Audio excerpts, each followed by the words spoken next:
আজকে আমরা ক্যান দিয়ে আনলিমিটেড সেন্টেন্স তৈরি করা শিখব এবং এগুলো দিয়ে স্পিকিং করা শিখব।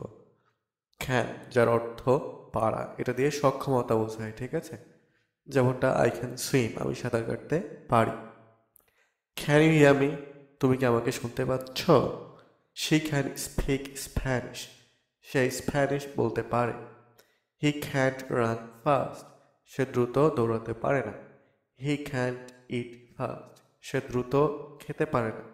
হি ক্যান্ট স্পিক ফাস্ট, সে দ্রুত কথা বলতে পারে না। অর্থাৎ আমরা কি করছি, শুধুমাত্র ভার্ব পরিবর্তন করছি আর আমাদের মনের যা ইচ্ছা সেই অর্থ, সেই ভাব প্রকাশ করছি।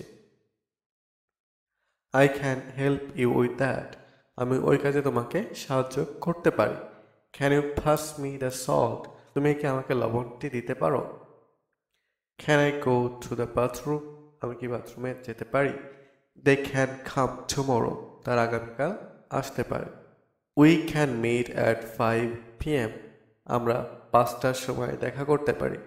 আই ক্যান্ট আন্ডারস্ট্যান্ড দিস, আমি এটা বুঝতে পারি না। অথবা আমরা এটা বাংলা এরকম বলতে পারি, আমি এটা বুঝতে পারছি না। ক্যান ইউ সি দ্যাট, তুমি কি ওটা দেখতে পারছো? ক্যান আই হেল্প ইউ, আমি কি তোমাকে সাহায্য করতে পারি? She can cook very well, সে খুব ভালো রান্না করতে পারে। ক্যান আই সিট হিয়ার, আমি কি এখানে বসতে পারি? We can live at 6 p.m, আমরা 6টায় চলে যেতে পারি।